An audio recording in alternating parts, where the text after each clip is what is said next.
Supreme court ने Delhi high court के justice Yashwant Verma से जुड़ी शुरुआती जांच रिपोर्ट, उससे जुड़ी कुछ तस्वीरें और वीडियो को सार्वजनिक कर दिया है। जस्टिस यशवंत वर्मा के नई दिल्ली स्थित बंगले से बड़ी मात्रा में नकदी बरामद हुई थी। जो वीडियो सीजीआई संजीव खन्ना ने जारी की है, उसमें जस्टिस यशवंत वर्मा के घर के भीतर जले हुए नोटों के बंडल दिख रहे हैं।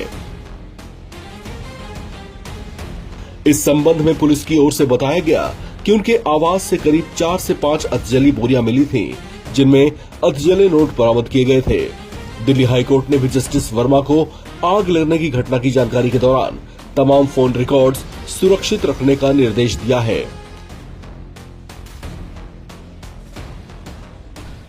देखिए, आप सब जानते हैं न्यायपालिका कैसे चलती है या न्यायपालिका की ताकत क्या है। डेमोक्रेसी के 3 पार्ट, लेजिस्लेचर है, आप चुन के भेजते हैं।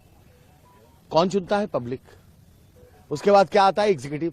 उसी में चुने में से कुछ लोग एग्जीक्यूटिव में आते हैं। और तीसरा पार्ट है न्यायपालिका। न्यायपालिका की ताकत कौन है? पब्लिक। तीनों पूरे इंटायर नेशन जो डेमोक्रेटिक सिस्टम है, उसकी ताकत है पब्लिक। अगर पब्लिक का विश्वास न्यायपालिका से हटेगा तो क्या होगा, ये खुद आप अंदाज लगा लीजिए। पूरा देश कोलैप्स करके नीचे चला जाएगा।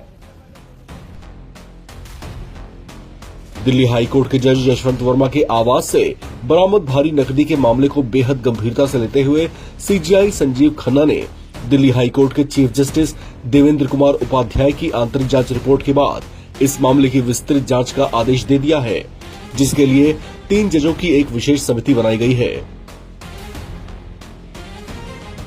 इस दौरान जांच के घेरे में आए जस्टिस यशवंत वर्मा को कोई न्यायिक कार्य नहीं सौंपा जाएगा। उनके खिलाफ जांच के लिए गठित 3 सदस्यीय समिति में पंजाब एवं हरियाणा हाईकोर्ट के मुख्य न्यायाधीश जस्टिस शील नागू, हिमाचल प्रदेश हाईकोर्ट के मुख्य न्यायाधीश जस्टिस जीएस संधावालिया और कर्नाटक हाईकोर्ट के न्यायाधीश जस्टिस अनुज शिवरामन शामिल हैं।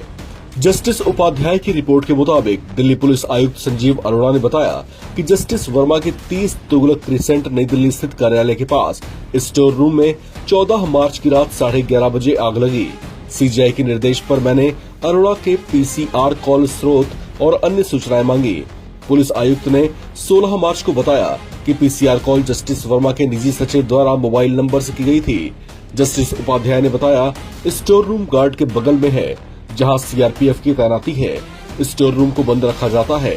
मैंने अपने रजिस्ट्रार सह सचिव को मौके पर भेजा। वह जस्टिस वर्मा के साथ उस कमरे में गए जहां आग लगी थी। वह उनके कार्यालय से सटा हुआ है। रजिस्ट्रार ने रिपोर्ट दी कि कमरा स्टोर रूम के रूप में काम आ रहा था।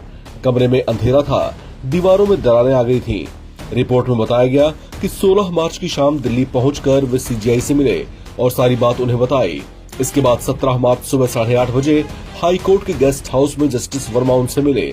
उन्होंने कहा कि जिस कमरे में आग लगी थी वहां सिर्फ अनुपयोगी घरेलू सामान था।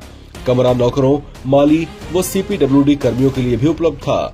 उन्होंने बताया कि जिस दौरान ये घटना घटी तब वे भोपाल में थे और आग की जानकारी उनकी बेटी ने उन्हें दी। इसके बाद जस्टिस वर्मा को उन्होंने अपने व्हाट्सएप पर तस्वीरें व वीडियो दिखाए जो पुलिस कमिश्नर ने भेजे थे, जिसे देखने के बाद जस्टिस वर्मा ने साजिश की संभावना जताई थी। आपको बता दें कि जो वीडियो जारी की गई है उसे दिल्ली पुलिस की टीम ने शूट किया था, जिसे बाद में सार्वजनिक कर दिया गया, जबकि इस संबंध में जस्टिस वर्मा की ओर से दिया गया जवाब भी सार्वजनिक कर दिया गया है। उन्होंने इसे अपने खिलाफ किसी की बड़ी साजिश बताया है। इस खबर में फिलहाल इतना ही। बाकी अपडेट्स के लिए आप बने रहें एनबीटी ऑनलाइन के साथ।